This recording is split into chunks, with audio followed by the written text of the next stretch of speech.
देखो आज के क्लास में हम लोग करेंगे chapter number 6 unit number 1 AS15। Okay, AS15 का मतलब होता है एम्प्लॉय बेनिफिट। एम्प्लॉय बेनिफिट का मतलब है कि एक एम्प्लॉयर, यानी एम्प्लॉयर का मतलब होता है, एम्प्लॉयर का मतलब होता है जो जो मालिक है, ओके, उसको एम्प्लॉयर बोलते हैं। ओके, उसको एम्प्लॉयर बोलते हैं। और जो एम्प्लॉय है उसको बोलते हैं कर्मचारी। ठीक है, तो एम्प्लॉय को क्या क्या मिलेगा, उसका क्या क्या बेनिफिट है, इसका टोटल करना ही को बोलते हैं एम्प्लॉय बेनिफिट, जो कि हम लोग AS15 में पढ़ेंगे अभी। तो एक एम्प्लॉय को बोनस मिल सकता है, ग्रेजुटी मिल सकता है, सैलरी मिल सकता है, डियरनेस अलाउंसेस मिल सकता है, और भी बहुत कुछ है जो उसको मिल सकता है काइंड के तौर पे, ठीक है, या कैश के तौर पे। तो ये सारा कुछ हम लोग इसमें सीखेंगे। पहले हम एक बार नोट्स समझा देते हैं, उसका मीनिंग समझा देते हैं, जो आपको किसी भी सम्स को करने से पहले आपको पता होना चाहिए नोट्स अच्छे से, वो हम एक बार समझा देते हैं। उसके बाद हम इंस्टीट्यूट के मटेरियल का सारा इलस्ट्रेशन और टेस्ट और नॉलेज के अंदर का सम्स करवाएंगे। ठीक है, तो चलो एक बार, अगर जो मेरा हैंड रिटन नोट्स है वो थोड़ा सा हम अपना जो है वो हैंड राइटिंग आपको एडजस्ट हो जाए, समझ में आ जाए, उस हिसाब से समझाते हैं। बोल रहा है कि AS15 यानी this standard is applied to correctly recognised liability and expense related to employee benefit. बोल रहा है कि किसी एम्प्लॉय को कितना बेनिफिट देना है आपको फ्यूचर में, आज से 2 साल 3 साल के बाद, जिसके लिए कमिटेड हैं आप आज ही के डेट में, वो आपके लिए, अगर आप एक एम्प्लॉयर हैं तो वो आपके लिए एक लायबिलिटी है, उसको आप आज से ही रिकॉर्ड करिए। ठीक है, और अगर एम्प्लॉय को आप डेली बेसिस पर कुछ ऐसे ही दे दे रहे हैं, चाय पानी के लिए पैसा दे दे रहे हैं, या कोई भी मतलब कोई भी बेनिफिट दे दे रहे हैं, तो वो आपके लिए एक एक्सपेंस हुआ। तो ये एक तरह का एक्सपेंस या लायबिलिटी जो आपको एम्प्लॉय के पीछे लग रहा है, जो एम्प्लॉय का बेनिफिट आप दे रहे हैं, उसका आप रिकॉर्डिंग करिए अच्छे से, करेक्टली, सही सही मतलब रिकॉग्निशन करिए। इसी को बोलते हैं, इस सब बात के बारे में चर्चा हम लोग AS15 में करेंगे। ओके, दूसरा पॉइंट है कि employ benefit means all form of consideration, cash और non cash, paid to employees in exchange of services और फॉर टर्मिनेशन। अब अच्छे से सुनो, कोई एक एम्प्लॉय है, कहीं काम कर रहा है, उसको अपने एम्प्लॉयर से, उसको अपने मालिक से जितना भी टाइप का बेनिफिट मिले, चाहे वो पैसा में मिले, चाहे वो सामान में मिले, मतलब कैश और नॉन कैश का मतलब हुआ कि उसको सैलरी दिया जा रहा है, तो वो कैश हुआ। अब मान लो कि सैलरी के बदले मालिक ने बोला कि, मान लो कि एक चावल का दुकान है, ठीक है, और वहां 10 एम्प्लॉय काम करते हैं, तो 10 एम्प्लॉय को मालिक ने बोला कि तुम्हारा सैलरी है 10,000 रुपया, और पर मंथ तुम्हारे घर में जितना चावल लगेगा वो तुम मेरे ही दुकान से लेकर चले जाना। तो ये नॉन कैश में है, दोनों को जोड़ा जाएगा, समझ गए। इसके बाद है कि ये उसके सर्विस के बदले में है, या फॉर टर्मिनेशन का मतलब है कि वो छोड़ के जा रहा है, तो मालिक कितना उसको बेनिफिट दे रहा है। Okay, voluntary retirement scheme. Okay, आगे बढ़ते हैं। आगे बोल रहे हैं employee benefit can be paid to employees directly और these can be paid indirectly through dependent of employees। अब मान लो कि कोई एम्प्लॉय है मेरे यहाँ, हम मालिक हैं, हम एम्प्लॉयर हैं, मेरे यहाँ कोई काम करते हैं, तो हम उनको 10,000 रुपया सैलरी दिए, और हम बोले कि आपका लड़का जो है उसको हम DPS में एडमिशन करवा करके हम पढ़ाएंगे। तो हम 10,000 रुपया उनको सैलरी दिए, मेरा 3,000 रुपया पर मंथ उनके बच्चे के पीछे, स्कूल के पीछे खर्चा हो रहा है, तो हम उनको 13,000 रुपया दे रहे हैं। कहने का मतलब है कि हम जो एम्प्लॉय को देंगे वो प्लस एम्प्लॉय पर जो डिपेंडेंट है उनका बच्चा, उसका भी खर्चा अगर हम ही बियर करेंगे, तो ये दोनों का टोटल ही हम बोलेंगे कि वो मेरे एम्प्लॉय का बेनिफिट है। समझ में आ गया? आगे बढ़ते हैं। Employees can be full time और पार्ट टाइम। एम्प्लॉइज हो सकते हैं कि किसी किसी टाइप का ऐसा एम्प्लॉय होता है जो होता तो मेरा ही एम्प्लॉय है, लेकिन उसको बिठा करके अपने अपने ऑफिस में एक चेयर टेबल और लैपटॉप दे करके उसको बिठाएंगे, जरूरी नहीं है, क्योंकि उसका जरूरत वीक में एक बार पड़ता है। तो हम उसको बोल दिए कि भाई तुम हो तो मेरा ही एम्प्लॉय, लेकिन जब तुम्हारा जरूरत पड़ेगा तभी तुम आना। ठीक है, या तुम्हारा 2-2 दिन पर जरूरत पड़े, 3-3 दिन पर। अब मान लो कि कोई ऐसा वर्कर है जिसका काम है सभी मशीन में आकर तेल देना, ग्रेसिंग करना, कि कहीं कोई जाम तो नहीं हो जाता, उसका 2 दिन पर एक बार काम पड़ता है, तो उसको सैलरी भी उसी हिसाब से दे रहे हैं, और वो पार्शियली भी हो सकता है। आगे बोल रहा है कि परमानेंट, टेम्पररी या कैजुअल इस टाइप के हो सकते हैं। डायरेक्टर, की मैनेजरियल एम्प्लॉय, ये सब की मैनेजरियल पर्सन्स, ये सब ऐसे लोग होते हैं जो परमानेंटली काम नहीं करते, जो पार्ट टाइम ही होते हैं। आगे बोल रहा है कि employ benefit can be following types. Short term employee benefit which are payable within 12 month from the end of reporting date. यानी रिपोर्टिंग डेट का मतलब होता है जिस दिन बैलेंस शीट बनता है, यानी 31 मार्च जनरली रिपोर्टिंग डेट होता है। तो 31 मार्च से 1 साल के अंदर जो जो बेनिफिट एम्प्लॉय को दे देने वाले रहेंगे हम लोग, उसको शॉर्ट टर्म बेनिफिट बोलते हैं। जैसे शॉर्ट टर्म बेनिफिट में आता है, मान लो कि तुम ये बोल दिए कि अभी कमिंग 1 साल में हम तुमको इतनी बार गिफ्ट देंगे, उसके बाद अगले साल से नहीं मिलेगा, या इस साल में तुम कोई एक पर्टिकुलर बेनिफिट है जो तुम अनाउंस कर दिए, जो तुम 6 महीने के अंदर ही उसको दे दोगे। तुम उसको बोले अच्छे से काम करो, मेरा एक नाइजीरिया का एक ऑर्डर आया हुआ है, 5 लाख प्रोडक्ट बनाना है और 6 महीना में कंप्लीट करना, तुम बना के दिखाओ, तुमको 10-10 हजार रुपया करके सभी को इंसेंटिव देंगे। तो ये तो 1 साल के अंदर ही हो गया ना। तो इस तरह का जो बेनिफिट है उसको STEB बोलते हैं, यानी शॉर्ट टर्म एम्प्लॉय बेनिफिट बोलते हैं। आगे पोस्ट एम्प्लॉयमेंट एम्प्लॉय बेनिफिट, यानी विच आर पेबल ऑन और आफ्टर रिटायरमेंट ऑफ एम्प्लॉइज। जैसे देखो कि कोई मेरे यहाँ काम कर रहा है और मेरा बहुत बड़ा ऑर्गेनाइजेशन है, अब मेरे यहाँ से वो रिटायर होने के बाद अगर वो मान लो कि किसी और कंपनी में जाता है काम करने के लिए, तो मेरे यहाँ का काफी कुछ कॉन्फिडेंशियल बात लीक हो सकता है, या मेरे प्रेस्टीज पर पड़ेगा। मान लो कि कोई रिलायंस में बहुत बड़े पोस्ट से रिटायर हुआ है और वो जाकर के टाटा में काम करे या वो जाके हिंदुस्तान यूनिलीवर में काम करे, तो रिलायंस के लिए मतलब प्रेस्टीज पर पड़ेगा कि ये इतना साल इसके कंपनी के साथ काम किया, इस कंपनी का ये की मैनेजरियल पर्सनल था और ये रिटायरमेंट के बाद दर दर भटक रहा है, दूसरे के पास जा रहा है। तो अपना प्रेस्टीज बचाने के लिए हम उसको बोले कि भाई तुमको पोस्ट एम्प्लॉयमेंट एम्प्लॉय बेनिफिट भी देंगे, यानी तुम जब काम से निकल जाओगे तब भी हम तुमको कुछ ना कुछ बेनिफिट देते रहेंगे ताकि तुम्हारा जिंदगी चलते रहे, तुमको कहीं और ना जाना पड़े, मेरा भी इज्जत बचा रहे। That is called post employment employee benefit. आगे अदर लॉन्ग टर्म बेनिफिट का मतलब है कि these are payable beyond 12 month of reporting date but before retirement, यानी कुछ ऐसे हैं जैसे हम उसको बोले कि देखो डिसेबिलिटी बेनिफिट या लॉन्ग टर्म सर्विस बेनिफिट, कुछ हम उसको बोले कि अगर कोई 10 साल काम करेगा, कोई अगर 3 साल लगातार काम करेगा तभी वो ईएसआई के लिए अप्लाई करने के लिए हकदार होगा, कोई अगर 4 साल कंटिन्यू काम करेगा तभी वो पीएफ का फॉर्म भर सकता है। फॉर एग्जांपल हम एक रूल बना दिए हम, ठीक है, कोई अगर 5 साल लगातार काम किया तभी उसको लीव जो है वो 1 साल में 2400 मिलेगा, समझ गए। तो कोई ऐसा बेनिफिट है। डिसेबिलिटी बेनिफिट, यानी अगर कोई आया और मेरे यहाँ 6 महीना काम किया और उस बीच में अपना हाथ पैर तोड़ लिया तो हम बोलेंगे नहीं नहीं तब तो तुमको नहीं मिलेगा। कम से कम मेरे यहाँ 2 साल काम किया हुआ आदमी का ही अगर हाथ पैर कट जाता है तो उसको जिंदगी भर के लिए हम डिसेबिलिटी बेनिफिट देंगे। ऐसा हो सकता है ना कि कोई नवसिखवा टाइप का आदमी जिसको कुछ नहीं पता है आया और मेरे यहाँ एक्सीडेंट कर लिया, अपने बॉडी का कोई पार्ट उसका कट गया, तो अब वो काम नहीं कर सकता है, तो उसको हम पैसा देंगे ही, इसके लिए हम लायबल नहीं है। अगर मेरा मेमोरेंडम ऑफ, हम जो अपना आर्टिकल ऑफ एसोसिएशन बनाए उसमें हम ये लिख दिए हैं कि मेरे यहाँ जो वर्कर आएगा काम करने उसको डिसेबिलिटी बेनिफिट हम तभी देंगे जब वो 2 साल कम से कम काम कर लिया रहेगा, समझ गए। तो न्यू कमर लोग जनरली एक्सीडेंट वगैरह ये सब कर लेता है, तो उसके लिए उससे साइन करवा लिया जाता है कि भैया आप साइन कर दीजिए, कुछ होगा तो आप डील कर लेंगे, आप हम लोग जिम्मेदार नहीं है। ऐसे कंपनी दे देता है थोड़ा बहुत पैसा, कंपनी लायबल नहीं रहता है लीगली, समझ गए। तो ये इनका खुद का ये हो सकता है, इसको बोलते हैं long term benefit. Termination benefit which are considered to terminate the service. Termination can be by employee और बाय एंटिटी। टर्मिनेशन का मतलब होता है कि अगर किसी को काम से बीच में ही निकाल दे रहे हो तो उसको जनरली उसके बचे हुए सैलरी का 5% दे दिया जाता है कि जाइए इसमें कोई धंधा कर लीजिए, मतलब कोई बिजनेस कर लीजिए आप, और नहीं तो कहीं और ज्वाइन कर लीजिए, जब तक ज्वाइन नहीं होगा तब तक इस पैसे से खाइएगा पीजिएगा घर पे, ठीक है। इंप्लॉय बेनिफिट में arise from formal agreement between entity and employees और ग्रुप ऑफ एम्प्लॉइज। ये तो तुम लोग समझ ही गए हो कि एक ऐसा अग्रीमेंट जिसके थ्रू ये जाना जाता है कि इस एम्प्लॉय को क्या क्या पैसा मिलने वाला है अपने एम्प्लॉयर से, that is called formal agreement. आगे बोला जाता है कि legislative requirement where law requires payment of benefit. Actually ये जो हिंदी नीचे में लिखा हुआ है ये हम बच्चा लोग को समझाने के लिए लिख लिए थे, तो जो इंग्लिश में ये लाइन लिखा हुआ आप लोगों को यही समझना है कि where law requires payment of benefit. आप कोई ऐसा लेजिस्लेटिव रिक्वायरमेंट है जहां लॉ ही ये कहता है कि आपको अपने एम्प्लॉय को ये देना पड़ेगा। अब मान लो कि कोई कंपनी है जो, अब कोई बात मत करो, अब कोई ऐसा कंपनी है जो कश्मीर एरिया में चल रहा है, तो वहां का लॉ ही ये कह दिया है कि भैया आप जो है यहां जितने लोग काम करेंगे उसको स्वेटर जैकेट आप देंगे, तो वो लेजिस्लेटिव रिक्वायरमेंट है। लेजिस्लेटिव रिक्वायरमेंट का मतलब है कि उस एरिया का लॉ ये पास कर दिया है कि जितने लोग इस एरिया में काम करेंगे उनको ये देना ही पड़ेगा। जैसे लॉ का ये कहना है कि जितना भी केमिकल फैक्ट्री है उस सभी केमिकल फैक्ट्री में मालिक को, वर्कर को दस्ताना देना पड़ेगा, हैंड ग्लव्स देना पड़ेगा, सर में वो टोपी देना पड़ेगा, पूरे बॉडी के लिए वो एक प्रोटेक्टिव कपड़ा देना पड़ेगा कि केमिकल पड़ के उसका स्किन ना खराब हो जाए। केमिकल पड़ने से कैंसर वैंसर हो जाता है अगर स्किन पे जला हुआ केमिकल एसिड वेसिड पड़ जाता है तो यहाँ पे गवर्नमेंट का उस कागज पे उस एम्प्लॉयर को साइन करना पड़ता है कि हम ये सब देंगे तभी काम करवाएंगे।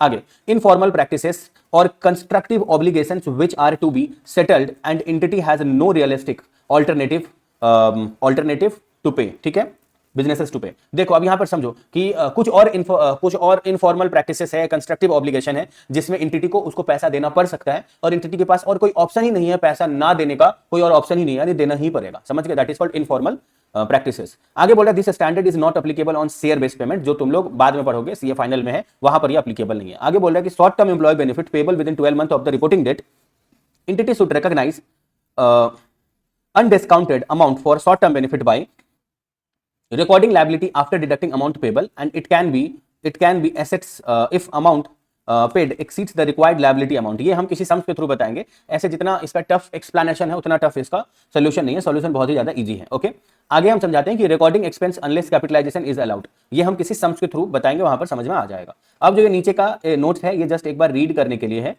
और उसके बाद कहाँ पे काम का है ये हम आपको बता देते हैं, रुक जाओ, ये जस्ट रीड करने के लिए है, रुको बताते हैं। अब यहां पर है कि इतने टाइप का उसको बेनिफिट मिलता है एक एम्प्लॉय को, gratuity, bonus, leave compensation, pension, settlement, medical care, retirement and ये सब मिलता है, ठीक है। अब देखो यहां पर एक बार हम ये बता देते हैं कि meaning of defined contribution plan, ठीक है, और डिफाइंड बेनिफिट ऑब्लिगेशन, इसका क्या मतलब होता है। तो बोल रहा है कि under defined contribution plan entity amount for the benefit is limited up to the amount of contribution, hence entity does not have actual risk और इन्वेस्टमेंट रिस्क, ठीक है। Defined benefit obligation defined benefit obligation का मतलब होता है कि जब entity एक लिमिटेड होता है, इससे ज्यादा रुपया पे नहीं कर सकता है, ओके, उसी को बोलते हैं कि डिफाइंड बेनिफिट ऑब्लिगेशन, ओके। यहां पर बोल रहा है कि employee will get employer contribution plus employee contribution plus actual return, इतना ही मिलता है डिफाइंड बेनिफिट ऑब्लिगेशन में। चलो हम एक बार फिर से समझाते हैं। डिफाइंड बेनिफिट ऑब्लिगेशन में यह होता है कि इंप्लॉय को पता होता है कि उसको अपने इंप्लॉयर से क्या क्या मिलने वाला है, तो उसको एक्चुअल रिटर्न मिलने वाला है, उसको इंप्लॉयर जितना उसके नाम पे कंट्रीब्यूशन करेगा वो मिलने वाला है, और इंप्लॉय खुद जितना कंट्रीब्यूशन करेगा अपने नाम पर जमा करके रखेगा वो मिलेगा। कंट्रीब्यूशन का मतलब होता है वो जितना जमा करके रखेगा, ओके। आगे अंडर डीबीओ यानी defined benefit obligation, entity grants payment of benefit and can be called upon the contribute more और less based on total benefit. Here actual risk and investment risk fall on a employer. ये just एक बार read कर लेना, यहां पर actually जो risk आता है वो एम्प्लॉयर ही बियर करता है, क्योंकि एम्प्लॉय को एक फिक्स अमाउंट मिलेगा ही मिलेगा डीबीओ में, ये पता होता है, समझ गए। लेकिन accounting for DCP, okay, defined contribution plan, these should be recorded on undiscounted basis amount to be contributed. If contribution fall beyond 12 month then discounting is required. जैसे इसका हम ये तुमको बताते हैं कि मान लो कि कोई ऐसा बेनिफिट है जो तुमको एम्प्लॉय को 1 साल के बाद देना है, तो 1 साल के बाद जो तुम उसको दोगे उसका आज के डेट में वैल्यू उतना ही होगा जितना तुम देने वाले हो, 12,000 रुपया फॉर एग्जांपल, या 15,000 रुपया, लेकिन 1 साल के बाद उससे वैल्यू गिर गया रहेगा। तो तुमको आज के डेट में लिखना पड़ेगा कि तुम 1 साल के बाद जो उसको दोगे, आज के डेट में महंगाई कितना चल रहा है, अगर 10% का कॉस्ट ऑफ कैपिटल चल रहा है तो उसको कितना रुपया मिलेगा, पीवी फैक्टर से मल्टीप्लाई करके तुमको ये बताना पड़ेगा, समझ गए। तो उसी को बोलते हैं employee benefit to liability for contribution. रुक जाओ आगे बढ़ते हैं, उतना कुछ यहाँ पर अब है नहीं। अब आ जाओ इंस्टीट्यूट का मटेरियल के सम्स में आ जाओ।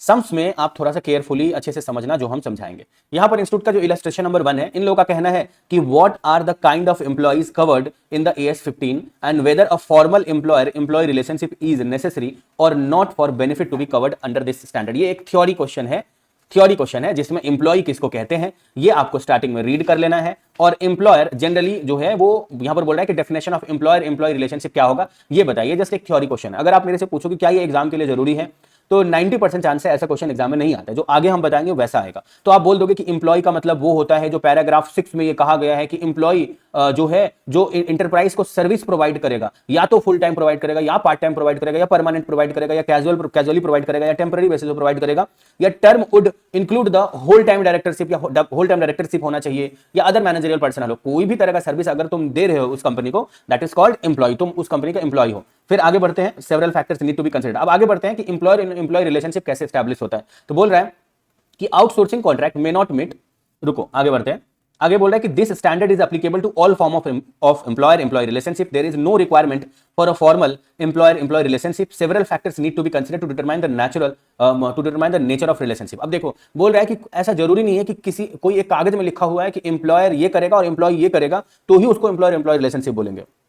किसी भी तरह का अगर आप किसी से काम करवाते हैं और बदले में उसको आप पैसा देते हैं और ऐसे आप कंटिन्यूअस बेसिस पे करवा रहे हैं तो वो आपका एम्प्लॉय है, समझ गए। वहां एम्प्लॉयर रिलेशनशिप एग्जिस्ट करता है, ऐसा जरूरी नहीं है कि कोई और रिलेशन होना चाहिए, वो एग्जिस्ट कर गया वहां पर। अब आगे बोला कि अगर आउटसोर्सिंग कॉन्ट्रैक्ट है, यानी मान लो कि हम हैं, मान लो कि मेरे को किसी के शादी में जो है ना वो फुचका खिलाने का ऑर्डर मिला जिसको गोलगप्पा बोलते हैं, तो मेरे को जो वो लड़की के पिताजी थे वो 1 लाख रुपया दे दिए, ठीक है, दे दिए। अब हम क्या किए कि हम देखे कि मेरे पास एक ही दिन 10 जगह का कॉन्ट्रैक्ट आया हुआ है और मेरे पास जो वर्कर है वो 5 ही जगह का हैंडल कर सकता है। तो हम अपना जो मेरा वर्कर है ABCDEF सब मेरे वर्कर का नाम है, सबको बोल दिए कि ये 5 जन का को तुम 5 जगह तुम हैंडल कर लेना। रिमेनिंग 5 जगह जो मुझे ज्यादा मिला है ना, हम मान लो कि मेरा एक रिलेटिव है सुरेश, उसके पास भी 5 जगह शादी अटेंड करने का वर्कर देने का कैपेबिलिटी है और उसके पास एक भी आया हुआ नहीं है शादी का ऑफर, तो हम उससे करवा लिए, तो उसका जो वर्कर है वो मेरा एम्प्लॉय नहीं माना जाएगा, समझ गए। आउटसोर्सिंग जैसे ही करवाएंगे, आउटसोर्सिंग का मतलब होता है कि जब आप अपना काम किसी और बाहरी वाले से करवा लेंगे, कोई और मालिक है उस आदमी का, तो वो जो है ना यहाँ पर एम्प्लॉय रिलेशनशिप को मेट नहीं कर रहा है, समझ गए।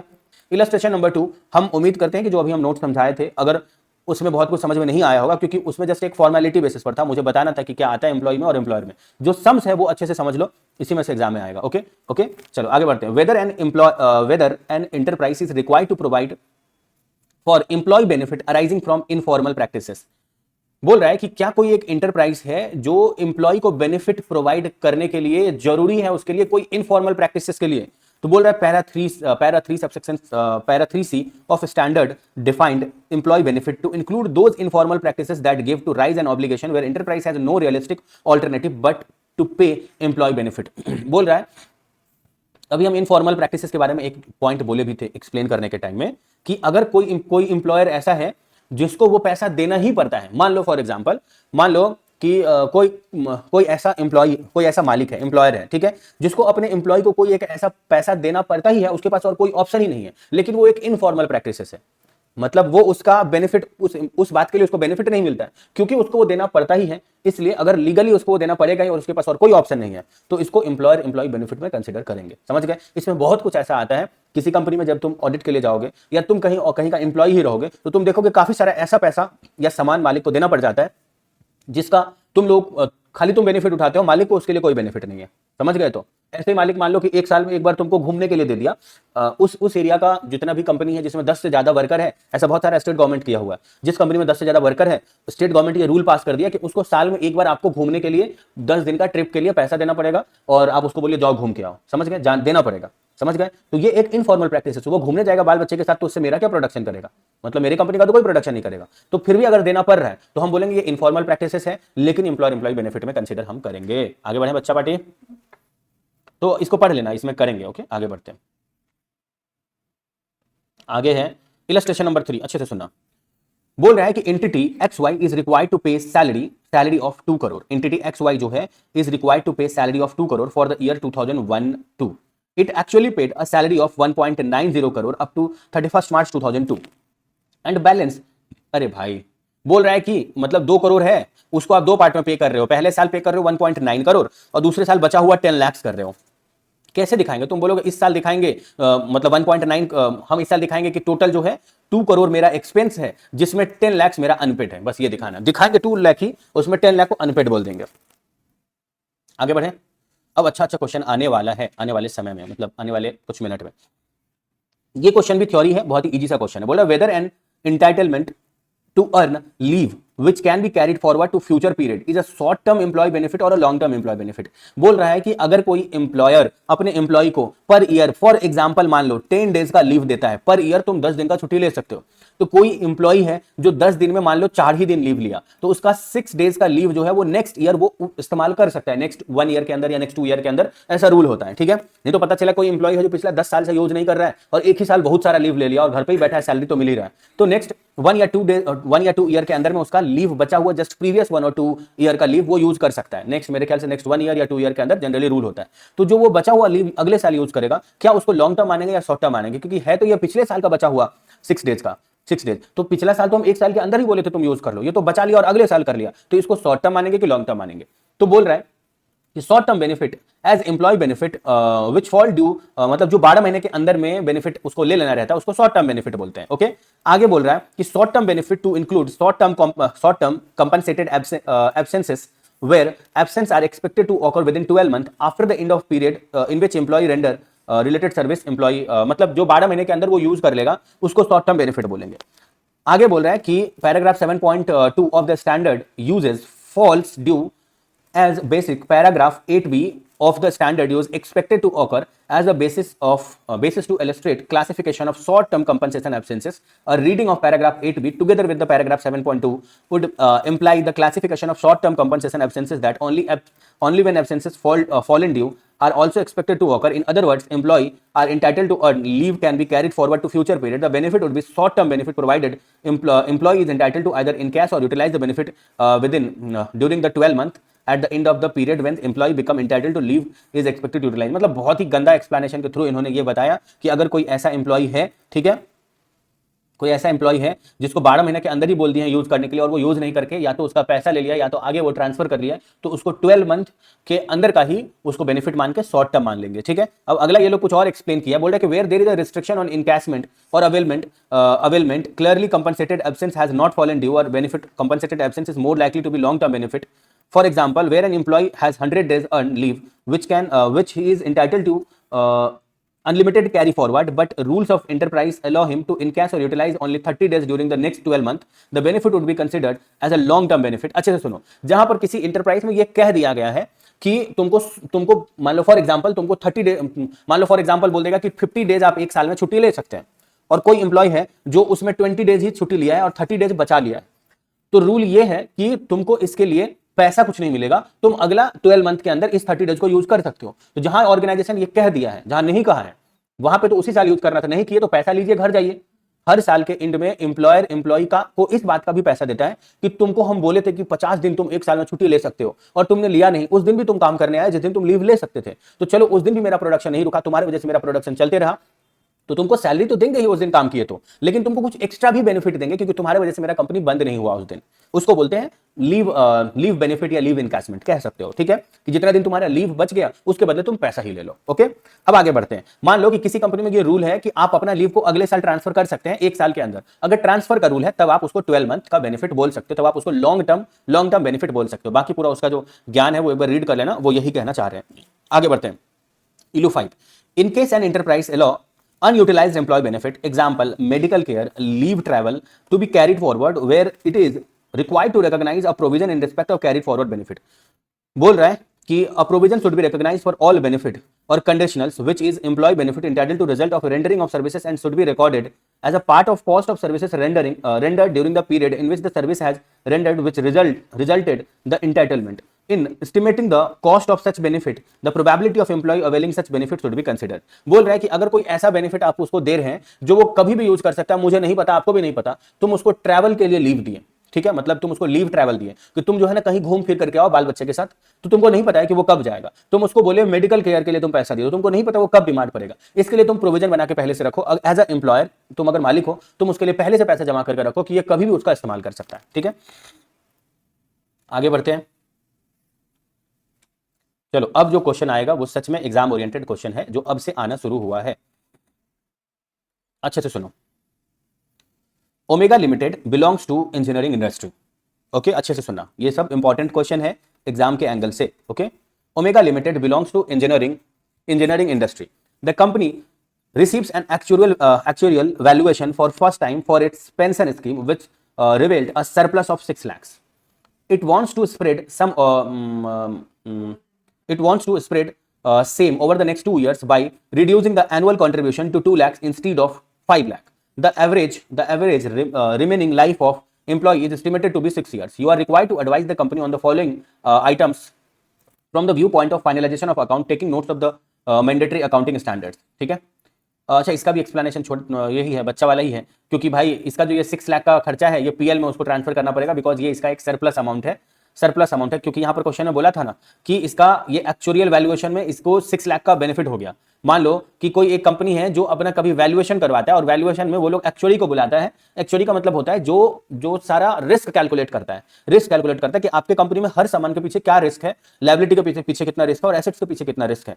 और रिस्क अगर तुम्हारे फेवर में ज्यादा आ गया, यानी तुम्हारा एसेट्स के पीछे रिस्क जितना है, लायबिलिटी के पीछे जितना रिस्क है, इसमें तुम्हारा बेनिफिट होता हुआ दिख गया, उसको बोलते हैं एक्चुअरियल बेनिफिट। समझ में आया? एक्चुअली लोग ही वो बताते हैं। तो यहाँ पर 6 लाख का जो बेनिफिट है, अगर ये एक्चुअरियल बेनिफिट हुआ है तो इसको पीएल में ट्रांसफर करेंगे। यहां तक एग्जाम ओरिएंटेड थोड़ा बहुत ही था, एमसीक्यू में आ सकता था। इलस्ट्रेशन 7 से इंपॉर्टेंट स्टार्ट हुआ है। ओके, जस्ट पिछले वाले में हम बोल दिए, मेरे को लगा कोई बड़ा सम्स है।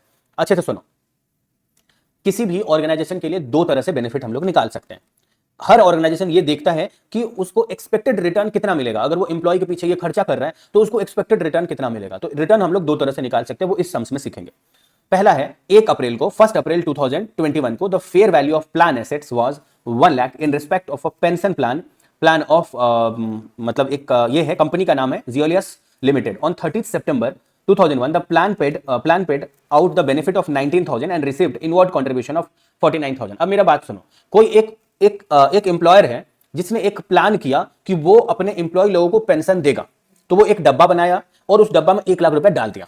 ठीक है, एक डब्बा बनाया जिसमें 1 लाख रुपए डाल दिया, बोला ना मुझे इस एम्प्लॉय लोगों को पेंशन देना पड़ सकता है, इसके लिए हम पैसा जमा करते हैं, तो वो 1 लाख रुपया ओपनिंग में जमा कर लिया उसमें। ठीक है, अब उसके बाद बोल रहा है कि इसके वजह से मतलब plan paid out the benefit of 19,000 and received inward contribution of 49,000। ठीक है, इसमें जो कंट्रीब्यूशन और मिला, यानी एक एम्प्लॉयर तो उसमें पैसा जो जमा किया था उसका वैल्यू था पहले से 1 लाख, 49,000 उसमें और जमा किया गया और इसमें से 19,000 पे हो गया। चलो हम एक बार एक एग्जांपल से और समझाते हैं ताकि आप लोगों को पूरा रटा जाए ये वाला क्वेश्चन। हम ये समझाते हैं, ठीक है।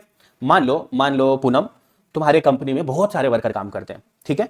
तो तुमको हम बोले कि तुम्हारे कंपनी में बहुत ओल्ड एम्प्लॉय हैं जो रिटायर हो गए हैं, तुम उनके नाम पे पैसा जमा कर रहे हो कि नहीं, क्योंकि वो जब मान लो अभी रिटायर नहीं हुए, ओल्ड हो गए हैं, एज हो गया ज्यादा, अब रिटायर कभी भी हो सकते हैं, तो तुम उनको रिटायरमेंट के बाद कुछ पेंशन दोगी, तो तुम उस टाइम अचानक पैसा कहां से लाओगी, तो तुम 10-15 साल उनके रिटायरमेंट के पहले से ही पैसा जमा करना शुरू कर दिए थे, ठीक है। तो हम बोले तुम ऐसा कर रहे हो कि नहीं, तुम बोले हाँ मेरी कंपनी में आज से 10 साल के बाद 25 लोग रिटायर हो सकते हैं, इसके लिए हम पैसा अभी से जमा कर रहे हैं। तो हम बोले कि आज के डेट में 1 अप्रैल 2021 है, वो जो तुम पैसा जमा कर रहे हो बाबू, इसमें कितना रुपया जमा हो चुका है, तो तुम मुझे बोले ना कि सर 1 लाख रुपया जमा हो चुका है उसमें। हम बोले कि अब ये 1 साल के अंदर और कुछ पैसा जमा किए हो, तो तुम बोलो ना सर 49,000 और जमा किए हैं। और हम तुमको बोले कोई 1 साल के अंदर छोड़ के चले गए हैं क्या तुम्हारे कंपनी को, जिनको तुमको पेंशन पे करना पड़ा, तुम बोले हाँ सर 19,000 देना पड़ गया, यानी 1 लाख में 49,000 और कंट्रीब्यूशन आया, उसको ऐड करो, 19,000 देना पड़ गया, उसको माइनस कर दो, तो जो रिमेनिंग बचा बच्चा लोग वो 1,30,000 मेरे ख्याल से होना चाहिए, ठीक है। 1,30,000 तुम्हारा उसमें पैसा पड़ा हुआ है, ओके, कोई दिक्कत नहीं है। आगे बोल रहा है कि 31 मार्च 2002 को the fair value of plan assets, तुम्हारा तो होना चाहिए 1,30,000 रुपए ना उसमें, लेकिन उसका फेयर वैल्यू तुमको हम पूछ रहे हैं, तो तुम बोल रहे हो ना कि उसका 1,30,000 का फेयर वैल्यू 1.5 लाख हो चुका है, हो सकता है ना पैसा का वैल्यू बढ़ गया हो, समझ गए। आगे प्रेजेंट वैल्यू, जबकि तुम उसका प्रेजेंट वैल्यू निकाल रहे हो, प्रेजेंट वैल्यू का मतलब होता है जिसमें तुम डिस्काउंटिंग फैक्टर वगैरह, पीवी फैक्टर वगैरह लगा देते हो, तब उस पैसा का वैल्यू आ जाता है 147,920, कोई दिक्कत नहीं है। एक्चुअरियल लॉस जो है वो इस साल में 600 का हुआ। अब कोई एक्चुअरी आया और तुमको बोला कि तुम जो है इस पैसे को अगर पेंशन के नाम पे नहीं जमा करके कहीं और जमा करते तो तुम ये कमाते, पेंशन के नाम पे जमा कर रहे हो तो इतने लोग, ये रिस्क है, वो रिस्क है, पूरा रिस्क कैलकुलेट करके बेचारा बताया कि 600 का आपका एक्चुअरियल लॉस है, कोई दिक्कत नहीं है।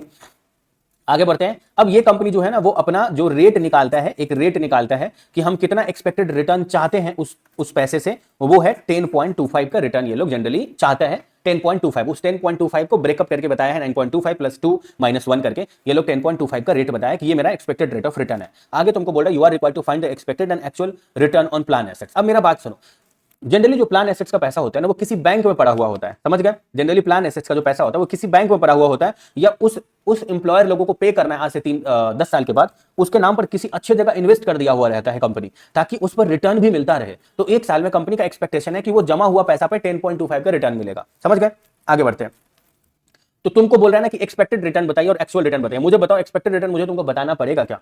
एक्सपेक्टेड रिटर्न तुम बोलोगे ना कि सर एक्सपेक्टेड रिटर्न जनरली 10.25 देगा, तो सर ईयर के स्टार्टिंग में जो पैसा होगा उस पर ना 10.25 देगा, क्योंकि ईयर के एंड में जो 1,30,000 है या 1.5 लाख उसका फेयर वैल्यू उस पर थोड़े ना देगा, वो तो ईयर के एंड का बैलेंस है। ईयर का स्टार्टिंग का 1 लाख बैलेंस है, उसका 10.25 सर 10,250 देगा। और इस ईयर के बीच में क्या बेनिफिट हुआ, अच्छे से सुनो, इस ईयर के बीच में क्या बेनिफिट हुआ मुझे बताओ। 30 सितंबर को जब ये लोग कैलकुलेट किया तो ये लोग का कहना है 49,000 आया, 19,000 पे हुआ, तो 30,000 जो है वो 30 सितंबर को ये लोग बता रहे हैं। तो 30 सितंबर से 31 मार्च तक 6 मंथ होता है, तो पूरे साल का जो रेट होता है ना, पूरे साल का कितना रेट है मुझे बताओ।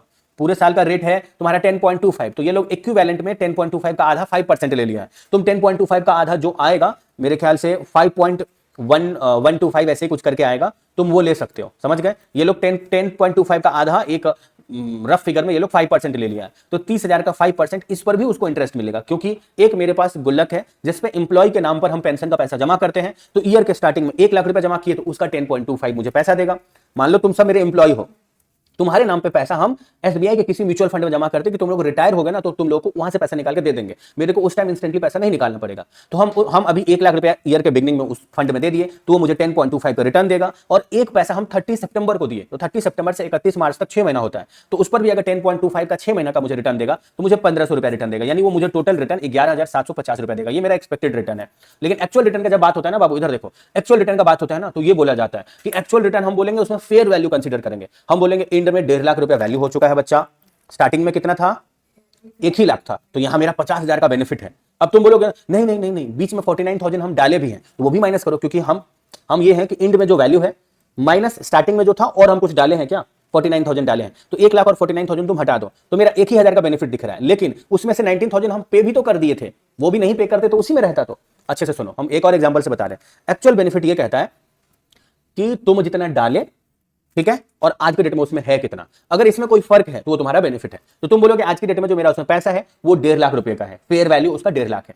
तो हम बोलेंगे ना इस 1.5 लाख रुपए में हम 1 लाख रुपए तो खुद ही मेरा ओपनिंग बैलेंस था उसको हटा दो, ठीक है। 49,000 30 सितंबर को हम लोग खुद उसमें कंट्रीब्यूट किए थे, हम उस गुल्लक में डाले थे, वो भी हटा दो। तो मेरा तो 1,000 रुपए का बेनिफिट मिल रहा है, 1 लाख में से 1.5 लाख में से 1 लाख और 49,000 माइनस कर देंगे तो। लेकिन 19,000 30 सितंबर को पे भी तो किए थे, अगर वो पे नहीं करते तो वो भी तो उसी में बचा हुआ रहता, उसी गुल्लक में रहता। यानी मेरा अगर वो पे नहीं करते तो मेरा 1,000 का ऐसे बेनिफिट दिख रहा था, 20,000 का बेनिफिट हो जाएगा। वही यहां पर ये लोग लिख के रखा है कि मेरा 20,000 का एक्चुअल बेनिफिट है। मेरे ख्याल से समझ गए होंगे, कोई दिक्कत है? ये एक ऐसा एएस है जो पहली बार सीए इंटरमीडिएट में आया था मई 2024 में, समझ गए? मई 24 में आया था, उसके पहले ये सीए इंटरमीडिएट में था ही नहीं कभी भी, समझ गए? आगे बढ़ते हैं।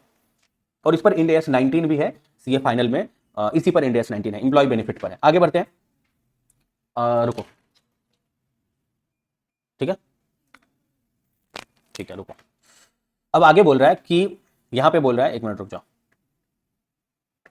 चलो इलस्ट्रेशन नंबर जो 8 है वो करवाते हैं। इलस्ट्रेशन 8 में ये कह रहा है कि rock star limited discontinued a business segment under the agreement with the employer union. Employees of the discontinued segment will earn no further benefit. बोले अब तो वो धंधा करना बंद कर दे रहा है रॉक स्टार लोग, तो अब उसके एम्प्लॉय का कोई बेनिफिट नहीं होगा। This is a curtailment without settlement. वो बोला ना चलो कोई सेटलमेंट वेटलमेंट नहीं है, हम सीधा बंद करके नीरव मोदी बन गया, भाग गया वो विजय माल्या के जैसे। तो बोल रहा है because employees will continue to receive the benefit of for services rendered before discontinuance of business segment, curtailment reduces the gross obligation for business for various reasons including changes in actuarial assumptions made before curtailment. If the benefit are determined based on the last pay drawn by the employee, the gross obligation reduces after curtailment because the last day pay earlier assumed no longer valid. मतलब बोल रहा है उसको जो last में जो gross obligation आया था उसमें कुछ अमाउंट थे, उसका वैल्यू गिरेगा बढ़ेगा, उस बेसिस पर डिसाइड किया जाएगा कि उसको कितना पे करना है। अब मेन इंफॉर्मेशन यहां से शुरू हो रहा है, ऊपर का जो है ना बकवास था। बोल रहा है rock star limited estimate that the share of unamortised service cost that relate to part of obligation at 180 का 10% 18 रुपीज का जो है वो अनअमोटाइज सर्विस कॉस्ट है। सिर्फ ये ध्यान रखना बच्चा पार्टी लोग कि ये कॉस्ट है, कोई सर्विस कॉस्ट है 18 रुपए का। Calculate the gain from curtailment and liability after curtailment. Curtailment का मतलब है अब वो धंधा वो करना बंद कर दिया तो इससे उसका कोई बेनिफिट हुआ या लॉस हुआ। तो सबसे पहले तो हम लोग बोलेंगे कि भैया कोई गेन है क्या। सबसे देखो डी नंबर में बोल रहा है कि curtailment reduces the obligation by 600, तो यानी इसका ऑब्लिगेशन 600 से कम हो रहा है तो इसका तो बेनिफिट ही है, लेकिन इसके पीछे इसका 18 का सर्विस कॉस्ट भी लग रहा है, ठीक है। तो ये माइनस करके जो बच जाएगा ये उसका गेन आ गया। पहला वाला आंसर खत्म। दूसरा वाला आंसर बताते हैं। दूसरा आंसर क्या बोला था? दूसरा calculate the gain from curtailment and liability after curtailment. अब लायबिलिटी क्या हो सकता है वो मुझे बताओ बच्चा पार्टी लोग। ए नंबर में बोल रहा है कि immediately before curtailment gross obligation is estimated at 6,000 based on the current actuarial assumption. जो 6,000 का उनका ऑब्लिगेशन है, आपको नहीं लगता है कि डी नंबर में ये बोल दिया है कि उसमें 10% से रिड्यूस कर गया है, तो 6,000 का 10% रिड्यूस कर गया तो 5,400 ही बचा, जबकि उसमें एसेट्स 51,100 का था। तो दोनों का जो डिफरेंस है बच्चा पार्टी लोग कितना आया? 300 साइड कर दीजिए, 300 साइड कर दीजिए। और अनअमोटाइज जो कॉस्ट है 180, आपको नहीं लग रहा कि उसमें से 180 का 10% 18 हम ऑलरेडी पहले ही गेन में से माइनस कर चुके हैं, तो कितना माइनस नहीं कर पाए हैं बच्चा पार्टी? 180 में से 18 को माइनस कर दो तो बचा कितना बच्चा पार्टी लोग बोलो? 162। इस 300 के बेनिफिट में 162 को घटा दो तो बचा कितना वो मुझे बताओ। यहां 8 बचा और यहां बचा कितना? 9 में से यहां 3 बचा मेरे ख्याल से 3, हाँ 138 है ना, ठीक है। तो 138। अब इसका एक बार आंसर देखते हैं इंस्टीट्यूट का क्या है। इंस्टीट्यूट भी कहना चाह रहा है 582 होगा और 138 होगा। हम जो समझाए हैं ऊपर में अगर आप इसको एक बार फिर से बैक करके समझ लेंगे तो आपको समझ में आ जाएगा हम क्या बोले, ठीक है। ओके मेरे ख्याल से हाँ देखो 600 पहले था तो उनको लगा 600 का मेरा कॉस्ट रिड्यूस हो गया, तो 600 का तो बेनिफिट है। लायबिलिटी 6,000 का 10% से रिड्यूस हो गया, 600 से रिड्यूस हो गया, तो 600 से बेनिफिट है, लेकिन उसके पीछे सर्विस कॉस्ट 18 रुपीज लग जाएगा। तो वो माइनस करके जो मेरा गेन है कर्टेलमेंट का वो 582 आएगा। तो अब बोला जा रहा है कि अब लायबिलिटी कितना आपका बचा, तो तुम बोलोगे ना कि आपका 6,000 में 10% से तो कम ही हो गया, तो लायबिलिटी 5,400 हुआ, जबकि उसमें एसेट्स तो आपके पास 5,100 का है ही, तो आपका 300 का यहां बेनिफिट आ रहा है। तो इसमें से अनअमोटाइज्ड पास्ट सर्विस कॉस्ट जो फ्यूचर में जाकर के एडजस्ट हो सकता है, क्योंकि तुम अगर धंधा करना बंद कर दिया, अब मेरी बात सुनिए जो भी आप ऑनलाइन देख रहे हैं, आपका 6,000 रुपए का लायबिलिटी है, 10% का वो लायबिलिटी कम कर गया, वो आदमी छोड़ दिया, ठीक है, तो 5,400 का बचा, ठीक है। अब धंधा करना आप बंद ही कर दिए तो 5,400 का आपका बेनिफिट हो गया। तो धंधा करना बंद किया तो धंधा में ताला लग गया, उसमें 5,100 का एसेट्स भी था, तो आप बोले ना 5,400 रुपया चुकाना था, 5,100 मेरा ऑलरेडी एसेट्स था, 300 का तो मेरा ही बेनिफिट है। तो 300 का जो मेरी आपका बेनिफिट है, आप बोलोगे 300 का तो मेरा बेनिफिट है, ये सोच के आप नाचने ही लग रहे थे कि आप 180 रुपीज कभी पे कर दिए थे, जिसको अमोटाइज करना बाकी था, जिसका 10% अभी तो आप गेन में से एडजस्ट कर दिए, रिमेनिंग 162 रुपीज आप माइनस करना आप छोड़ दिए थे। आप 180 रुपए कभी खर्चा किए और हम उसको एक ही साल पूरा नहीं दिखा सकते थे पीएल में, तो हम उसका 10% अभी माइनस कर दिए और रिमेनिंग बचा हुआ धीरे धीरे हर साल करते, तो हम 300 का बेनिफिट सुन करके खुश हो रहे थे, लेकिन 180 का रिमेनिंग 90% भी तो माइनस करना बाकी था, तो वो अगर माइनस कर देंगे तो मेरा नेट में 138 का ही गेन है। आगे बढ़ते हैं। माय डियर स्टूडेंट्स, बीच में आपको कोई एक वेरी इंपॉर्टेंट इंफॉर्मेशन देने वाले हैं, थोड़ा सुन लेना। आप जिस किसी भी अटेम्प्ट में एग्जाम दे रहे होगे सीए इंटरमीडिएट का, आपको उस अटेम्प्ट का इंपॉर्टेंट क्वेश्चन उस अटेम्प्ट के 3 मंथ बिफोर आपको हमारे यूट्यूब चैनल पे दिख जाएगा। हम लोग CA, CS, CMA, foundation, inter, final सभी का गारंटीड इंपॉर्टेंट क्वेश्चन प्रोवाइड करते हैं, जिसमें एग्जाम में 80% मैच कर जाता है। इसका पूरा गारंटी रहता है 80% के मैच होने का। आप जिस किसी भी अटेम्प्ट में एग्जाम दे रहे होगे, हम आपको ये बता देते हैं कि हम लोग कौन कौन सा सब्जेक्ट यूट्यूब के थ्रू फ्री में इंपॉर्टेंट क्वेश्चन प्रोवाइड करते हैं। सीए फाउंडेशन का अकाउंट्स, सीए इंटरमीडिएट का advance account and financial management और सीए फाइनल का फाइनेंशियल रिपोर्टिंग। ये ऐसा सब्जेक्ट है जिसको हम लोग YouTube पे फ्री में प्रोवाइड करते हैं, और रिमेनिंग जो इंपॉर्टेंट क्वेश्चन है उसको हम लोग अपने वेबसाइट के थ्रू प्रोवाइड करते हैं। हम लोग का वेबसाइट का नाम है एलिट सीए, जो कि आपको ऐसे गूगल पर भी मिल जाएगा, और या नहीं तो आप जिस किसी भी अटेम्प्ट में एग्जाम दे रहे हो उस अटेम्प्ट के 3 मंथ बिफोर आप YouTube पे सर्च कर लेना, एलिट सीए का YouTube चैनल पे आपको ये दिखेगा कि वहां पर एडवांस अकाउंट्स का इंपॉर्टेंट क्वेश्चन वीडियो या एफएम का इंपॉर्टेंट क्वेश्चन वीडियो दोनों दिखेगा, और उसी वीडियो के डिस्क्रिप्शन में हम लोग के वेबसाइट का लिंक दिखेगा, जिस पर रिमेनिंग जो सब्जेक्ट है, अगर आप सीए इंटरमीडिएट दे रहे हो तो जो सीए इंटरमीडिएट का advance account and financial management के अलावा रिमेनिंग सब्जेक्ट है उसका इंपॉर्टेंट आपको हमारे वेबसाइट पर दिखेगा, जो कि थोड़ा बहुत चार्जेबल रहेगा, और वो भी गारंटीड है, और उसमें भी आपको 80% तक एग्जाम में मैच होता हुआ दिखेगा। सभी सब्जेक्ट में, लॉ में थोड़ा ज्यादा मैच करता है। अगर सीए फाइनल में आपके फैमिली में कोई है जान पहचान में, तो उनको एफआर का इंपॉर्टेंट क्वेश्चन वीडियो यूट्यूब पर दिखेगा, और रिमेनिंग जो सब्जेक्ट है वो हमारे वेबसाइट पर दिखेगा। गारंटीड है, highly analysed and guaranteed important question है, और सीए फाउंडेशन का अकाउंट्स फ्री में है, रिमेनिंग सब्जेक्ट चार्जेबल है, जो कि हमारे यूट्यूब चैनल हमारे वेबसाइट पर आपको दिखेगा। इसमें 80% के मैच होने का गारंटी है। आप जिस किसी भी अटेम्प्ट में एग्जाम दे रहे होंगे, कभी भी उस अटेम्प्ट के 3 मंथ बिफोर आपको हमारे YouTube चैनल पे फ्री सब्जेक्ट, जिसको अभी हम यहाँ पे टिक किए हैं, और जो चार्जेबल सब्जेक्ट है वो हमारे वेबसाइट पर आपको दिखेगा। अब आगे हम आपको बताते हैं कि अगर आपके फैमिली में कोई सीएमए कर रहे होंगे, तो सीएमए का फाउंडेशन जो है उसका इंपॉर्टेंट क्वेश्चन वीडियो में अकाउंट्स यूट्यूब पर फ्री में जाता है, रिमेनिंग सब्जेक्ट चार्जेबल है, जिसका लिंक आपको उसी वीडियो के डिस्क्रिप्शन में दिखेगा। जो यूट्यूब पर है वीडियो, उसी के डिस्क्रिप्शन में दिखेगा इंपॉर्टेंट क्वेश्चन वीडियो। आप बोलोगे कि यूट्यूब पर अगर चैनल नहीं ठीक से ढूंढ पाए हम, या इंपॉर्टेंट क्वेश्चन वीडियो एग्जैक्टली नहीं ढूंढ पाए, तो आपको इस नंबर पर 9007746507 पर मेरे को व्हाट्सएप या कॉल कर लेना, कोई भी जो आपका मन करे। आप अपना भाई समझ करके कि हम ये भैया से बात करते हैं, जो आपको जब तक आप वो डिग्री अचीव नहीं कर लेते हो तब तक आपके लाइफ में एक मेंटर का मतलब जो होता है रोल, वो हम लोग प्ले करेंगे, और हम लोग आपको तब तक साथ देंगे जब तक आप वो डिग्री अचीव नहीं कर लेते हो। अगर आप सीए कर रहे हो तो सीए अचीव नहीं कर लेते हो, या सीएमए या सीएस कर रहे हो तो जब तक वो अचीव नहीं कर लेते हो। हम लोग का गाइडेंस और डाउट सॉल्विंग, मेंटरशिप, ये सब पूरा फ्री है। तो आप किसी भी टाइम इस नंबर पर मुझे कॉल या व्हाट्सएप करके अपना डाउट पूछ सकते हो कि कितना इंपॉर्टेंट मैच करेगा, या कैसे यूट्यूब से वो इंपॉर्टेंट क्वेश्चन ढूंढे, या वेबसाइट से आपको लेना है तो कैसे बाई करें, क्या अश्योरेंस है, एवरीथिंग आप इस नंबर पर मेरे से कॉल या व्हाट्सएप पे बात कर सकते हो। और ये दूसरा नंबर है, कृष्णा मैम का नंबर है 8017506379 पर। आप एनी टाइम जब कभी भी अटेम्प्ट दोगे उसके पहले, या जब तक आप सीए बन नहीं जाते हो, सीए से रिलेटेड या सीएमए से रिलेटेड या सीए से रिलेटेड कोई भी क्वेरी होगा, आप हम लोगों को कॉल या व्हाट्सएप करके पूछ सकते हो।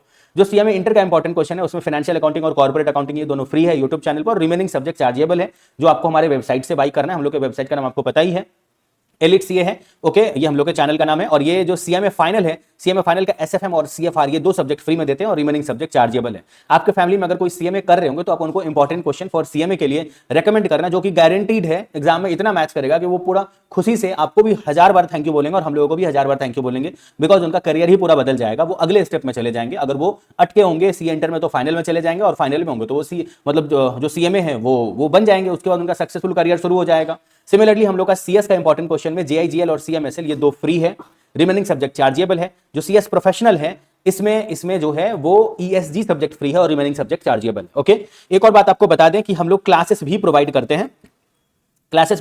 हैं, सीएस एग्जीक्यूटिव और प्रोफेशनल का तो हम आपको बता दिए। जो रिमेनिंग सब्जेक्ट है वो भी आपको वेबसाइट पर मिलेगा, वो भी गारंटीड है एग्जाम के एंगल से। ओके, कोई डाउट होगा तो इस नंबर पर कॉल या व्हाट्सएप करके आप पूछ सकते हो। जो क्लासेस के बारे में आपको बता रहे थे, हम लोग CA, CS, CMA, foundation, inter, final सभी का क्लासेस प्रोवाइड करते हैं।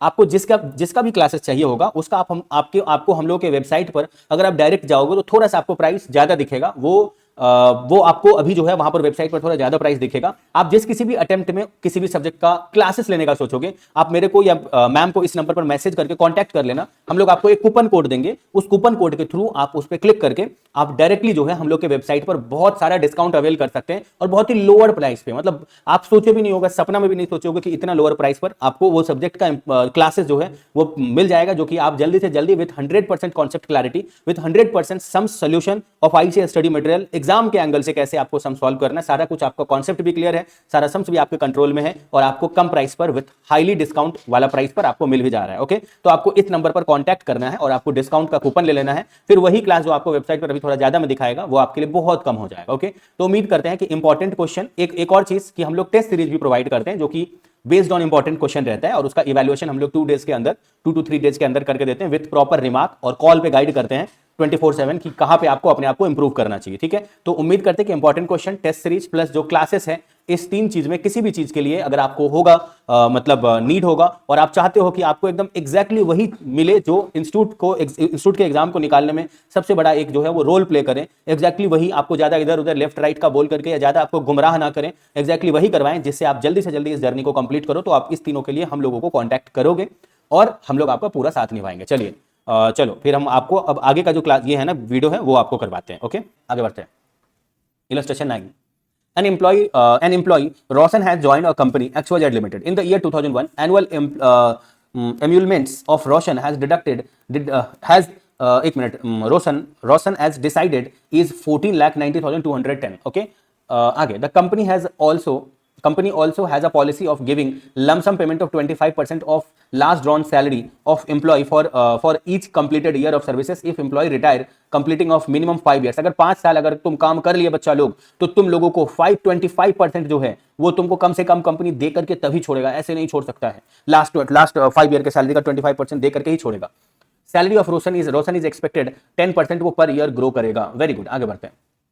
Company has induced Roshan in the beginning of year is expected that will have complete minimum, Roshan कम से कम 5 साल काम करेगा ही, ये उनको पता है, and he will get 5 year increments. What is the amount of company should charge profit and loss account every year as defined benefit obligation, and उस टाइम में जो इंटरेस्ट है और सर्विस चार्ज अजम्पशन है वो 8% चलता है। तुम लोग को एक बात बताएं, अच्छे से सुनो, एक कहानी सुनाते हैं, ठीक है, अगर वो सुन लिए समझ लिए तो ये समझ हो जाएगा।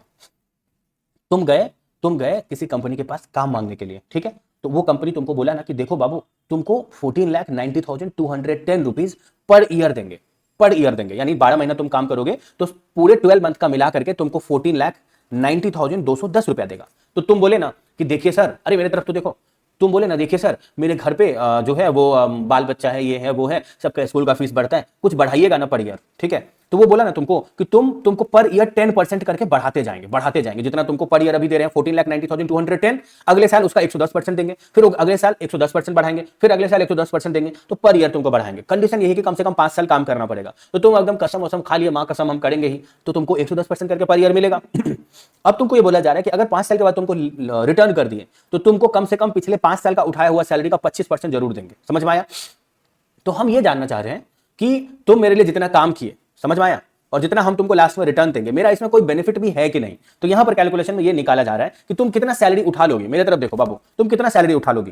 तुम सैलरी उठाओगे 14,90,210 का 110% पहले साल होगा, दूसरे साल 110%, तीसरे साल 110%, चौथे साल 110%, पांचवें साल 110%। तो तुम 5 साल का मिला करके तुम तो 24 लाख रुपए उठा लिए, 24 लाख रुपए तुम सैलरी ले लिए। अब यहां पर यह कहा जा रहा है कि हम तुमसे बेनिफिट कितना उठा पाएंगे। बोल रहा है डिफाइंड बेनिफिट ऑब्लिगेशन का मतलब है कि जो तुमको हम 5 साल के बाद देंगे तो 24 लाख का 25% हम तुमको बेनिफिट देंगे और ये 25% हम पर ईयर के बेसिस पर देंगे। लास्ट ड्रॉन सैलरी जो आएगा बच्चा लोग, लास्ट में पहले साल तुम 14,90,000 ले रहे थे, दूसरे साल उसका 10%, तो हम जानना चाह रहे हैं कि 5वें साल तुम्हारा सैलरी कितना था पर एनम का, तो तुम्हारा 24 लाख हो गया था 5वें साल पर एनम का। देखो 10% का इंक्रीमेंट कितना भारी पड़ता है कंपनी के लिए, इसीलिए कंपनी 1% या 0.5%, 2% मैक्सिमम इंक्रीमेंट करता है।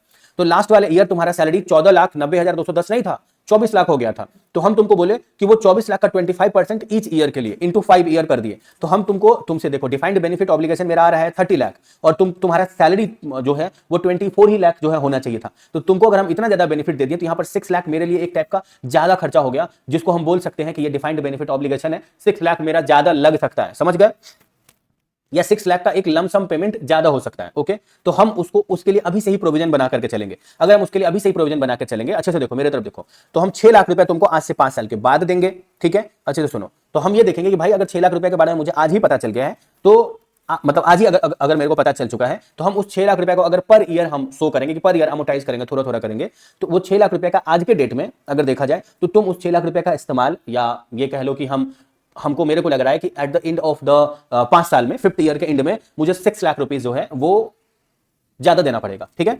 और वो पर ईयर का निकाले हैं हम, 5 × 5 करके निकाले पर ईयर का।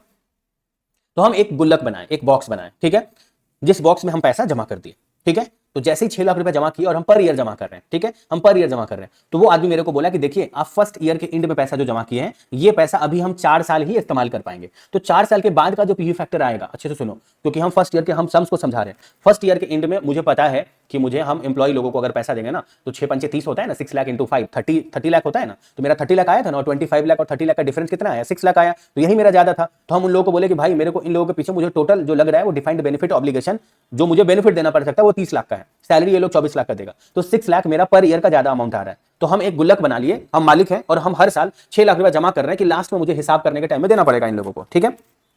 तो हम पहले साल के एंड में जैसे ही 6 लाख रुपया जमा करने गए, तो वो आदमी बोला कि भैया अब से लेकर के अब 4 साल ही बचा हुआ है, तो 8% का अगर मार्केट में इन्फ्लेशन चल रहा है और 8% का पी फैक्टर लेंगे, तो 1 डिवाइड बाय 1.08 यानी 1 डिवाइड बाय 1.08 करोगे, 1 डिवाइड बाय 8% को 0.8 बोलते हैं, ठीक है।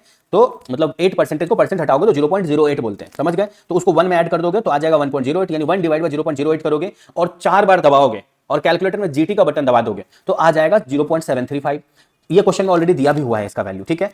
जब सेकंड ईयर के एंड में हम फिर से 6 लाख रुपए जमा करने के लिए गए, तो वो मुझे बोल रहा है अब जो आपका पैसा है वो 3rd, 4th और 5th 3 साल ही हम यूज कर पाएंगे, इसलिए 3 साल का जो पी फैक्टर था। फिर 3rd ईयर के एंड में जो गए वो 2 साल ही हो पाए, इसलिए 2 साल का पी फैक्टर है। और 4th ईयर के एंड में गए तो अब वो 1 ही साल यूज हो पाएगा, इसलिए 1 साल का पी फैक्टर जो है वो 0.926 वो लिखे। और 5th ईयर के एंड में जो पैसा जमा किया वो मुझे बोला अभी तो आप जमा किए हैं, अब तो इसका हम इस्तेमाल भी नहीं कर सकते, आज ही डेट में ईयर एंड हो गया, तो वो पैसा 1 ही साल यानी वहां उसके बाद कोई यूज नहीं हो पाएगा। तो कहने का मतलब है कि जिसका जो पीवी फैक्टर है यहाँ पर उल्टा पीवी फैक्टर लिखे, ये नहीं कि ऊपर में 1 लिखे फिर 0.926 फिर 0.856, उल्टा लिखे, नीचे से ऊपर बढ़ते क्रम में गया है, समझ गए। ऊपर से नीचे रिड्यूस्ड मैनर में लिखे, यहाँ से घटा है पीवी फैक्टर।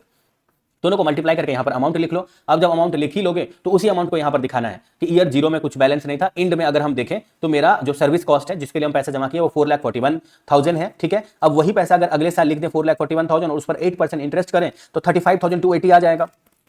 तो 35,280 अगर ऐड कर देंगे 4,41,000 में तो आ जाएगा 476,400, समझ गए। अब 4,41,000 में अगर 476,400 ऐड कर देंगे तो 952,680 आ जाएगा, समझ गए। अब हम लोगों को क्या करना है कि 952,680 को यहां लिख लेना और उसका 8% को लिख देना, और उसका 8% को यहां पर हम लोग टोटल इसलिए लिख रहे हैं क्योंकि मेरे को उस डेट का क्यूमुलेटिव इंटरेस्ट जानना है। अगर सिर्फ उसी ईयर का इंटरेस्ट जानना रहता तो सिर्फ उस ईयर के एंड में जो 476,400 था उसी को लिखते 3rd ईयर के ओपनिंग बैलेंस वाले कॉलम में जो 3 के सामने में 952,680 लिखा हुआ, यहां पर 476,400 को लिखते, ये 952,600 को नहीं लिखते क्योंकि मुझे इंटरेस्ट यहां पर क्यूमुलेटिव फिगर में 76,214 चाहिए था, इसीलिए हम 952,680 जो जस्ट सेकंड ईयर के एंड में क्लोजिंग बैलेंस में लिखा हुआ 952,680 उसको 3rd ईयर का ओपनिंग बैलेंस के बिगिनिंग में लिख दिए कि उसका 8% करेंगे तो 76,214 आएगा जो क्यूमुलेटिव फिगर होगा। तो उसको 476,400 में 76,214 को ऐड कर देंगे तो कितना आ जाएगा बोलो, 1 मिनट रुको। अगर हम इसको थोड़ा साफ सुथरा करके सोचें तो हमारा हो जा रहा है, ऐड करके कितना आ रहा है 4,41,000 में 35,000 ऐड करोगे तो आ जाएगा 4,76,000, ठीक है। अब 4,76,000 आ गया तो 4,76,000 का 8% निकालो, कितना आ रहा है वो बताओ। 4,76,000 तो नहीं 4,76,000 में अगर ऐड कर दोगे 76,214 तो कितना आ रहा है वो बताओ एक बार के लिए। देखो जब हम लोग एक बार हम लोग जब वो ऊपर वाला कैलकुलेशन निकाल लिए हैं, ऊपर में आ जाना, जो calculation of current service cost है उसका जो अमाउंट निकाल लिए हैं इसी अमाउंट का कॉपी पेस्ट हम लोग को करंट सर्विस कॉस्ट में कर देना है अगले वाले कैलकुलेशन में। पहला वाला जो हम लोग का कैलकुलेशन है, calculation of current service cost, उसका सबसे राइट में जो कॉलम है करंट सर्विस कॉस्ट का प्रेजेंट वैल्यू, उसी को हम लोग अगले कॉलम में करंट सर्विस कॉस्ट में पुट कर देना है, ठीक है। अब करना क्या है कि इस 4,41,000 का 8% करके सेकंड ईयर में 35,280 आ रहा है, उसको इसमें जोड़ करके 4,76,000 आ रहा है, और इस दोनों को जोड़ करके 4,41,000 और 4,76,400 को जोड़ करके 952,680 लिख दिए, ठीक है। अब इसी 952,680 को लास्ट में लिख दिए 3rd ईयर का बिगिनिंग में, और उसका 8% 76,214 आ गया। और इस दोनों को अगर हम ये देखें कि चलो भाई जो इंटरेस्ट आया है, ठीक है, उसको जोड़ देते हैं और उसमें ये करंट सर्विस कॉस्ट जोड़ देते हैं तो आ गया 15,43,094, यानी 952,680 में 76,214 को जोड़ दिए और उसके बाद उसमें 5,14,020 को भी जोड़ दिए तो आ गया तुम्हारा, यहाँ पे तो लिखा हुआ है equal to B plus C plus D, समझ गए। डी तो पहले ही हम लोग कैलकुलेट किए, डी वाला जो कॉलम है सर्विस कॉस्ट कॉलम वो पहले कैलकुलेट कर लिए हैं। इंटरेस्ट हम लोग इसमें जोड़ करके, यानी इसमें हम निकाल रहे कि भाई जो बी है उसका 8% इंटरेस्ट हो जाएगा, और उसको जोड़ करके सर्विस कॉस्ट जोड़ करके यहाँ लिख देंगे। अब यही अमाउंट यहाँ लिख दिए 15,43,094 उसका 8% लिख दिए और उसको उसमें जोड़ करके और सर्विस कॉस्ट जो पहले कैलकुलेट किए हैं उसको भी जोड़ देंगे 550,600 और उसके बाद जोड़ के आ गया और फिर उसका 8% निकाल दिया और निकालने के बाद उसमें सर्विस कॉस्ट जोड़ करके 30 लाख आ गया। कैलकुलेशन में 30 लाख मैच करना चाहिए ताकि लोगों को ये लगे कि भाई हम लोग का कैलकुलेशन सही है। ओके, मतलब जो टीचर चेक करेंगे उनको ये लगे कि कैलकुलेशन सही है। ये इसके बाद वाला जो क्वेश्चन है वो 7 नंबर क्वेश्चन एक थ्योरेटिकल क्वेश्चन है, एक बार रीड करना। 8 वाला क्वेश्चन के जैसा हम करवाए हुए हैं कि कंट्रीब्यूशन इतना है, फेयर वैल्यू इतना है और स्टार्टिंग में और एंड में देखो, स्टार्टिंग में फेयर वैल्यू है 8 नंबर क्वेश्चन में 8 लाख और एंड में है 11,40,000 और बीच में कंट्रीब्यूशन इतना हुआ है। हम लोग को बोला एक्चुअल रिटर्न कितना होगा ये निकालिए। तो एक बार हम 8 नंबर क्वेश्चन का आंसर बताते हैं। अगर हम रिटर्न निकालें तो हम बोलेंगे स्टार्टिंग में भैया आपका 8 लाख था, कंट्रीब्यूट किया आप 2,80,000। तो उसके बाद रुको क्वेश्चन एक बार देखते हैं। हाँ बाबू, हाँ सिनेरियो बेस्ड क्वेश्चन का 8 नंबर क्वेश्चन कर रहे हैं और इसमें हम लोग को ये बोला है कि हम साल के बीच में कंट्रीब्यूट कर दिए हैं 2,80,000 और स्टार्टिंग में हम लोगों का था 8 लाख। ठीक है, तो अगर अच्छे से सुनना, एक तुम्हारे पास बक्सा है, ठीक है, एक तुम्हारे पास बॉक्स है, तो वो साल का एंड आ चुका है। हम तुमको बोले उस बॉक्स में कितना रुपया पड़ा हुआ जिसका फेयर वैल्यू बताओ, तो तुम बोल रहे हो ना कि 11,40,000 रुपया पड़ा हुआ है। तो हम तुमको बोले कि तुम्हारा फायदा क्या हुआ इसमें वो बताओ, तो तुम बोल रहे हो ना कि फायदा बताएं, आपको रुके बताते हैं। हम इसमें 8 लाख रुपया तो डाले ही थे, फिर हम 2,80,000 रुपया भी डाले थे, तो तुम 11,40,000 में से, अच्छे से सुनो, 11,40,000 में से अगर 8 लाख माइनस कर दोगे और 2,80,000 भी माइनस कर दोगे तो डिफरेंस आ रहा है 60,000। इसका मतलब है कि अगर लास्ट में भी 11,40,000 का बचा हुआ है तो जरूर 60,000 का तुम बीच में कभी किसी को पे किए होगे। समझ में आया? अरे मेरे तरफ देखो, इधर एक बॉक्स है तुम्हारे पास, ठीक है, जिसमें 11,40,000 रुपए आज के डेट में है। तो हम तुमको बोल रहे हैं इसमें तुम्हारा फायदा क्या है वो बताओ। तो तुम बोले आज से 1 साल पहले जब इसमें पैसा डाले थे ना तो 8 लाख डाले थे और साल के बीच में 2,80,000 और डाले हैं। तो हम बोले ठीक है, 8 लाख और 2,80,000 10,80,000, तो तुम्हारे पास 11,40,000 कहां से आए? 60,000 रुपया बढ़ा कहां से? तो तुम बोले ना जरूर बीच में कभी हम पे किए होंगे जिसको हम अभी ऐड करना भूल गए हैं। समझ गए? समझ में आया? तो वही है, तुम इसका आंसर देखना, तुमको समझ में आ जाएगा। और interest realise for administration cost 9 number question का एक बार स्ट्रक्चर देख लेते हैं कि क्या हम लोग जैसा किए हैं वैसा ही है या कोई डिफरेंस है। तो plan assets, contribution receipt on इतना, बेनिफिट पेड इतना, ये तो वही है, उसी क्वेश्चन के जैसा है जो हम करवाए हुए हैं। एक्सपेक्टेड रिटर्न एक बार निकालना बताए थे एक क्वेश्चन में और एक्चुअल रिटर्न एक बार निकालना बताए थे। तो ये 9 नंबर क्वेश्चन भी वैसा ही है। और देवियों और सज्जनों, आपका ये चैप्टर कंप्लीट हो चुका है और इसी के साथ ये वाला जो है वो कंप्लीट हुआ।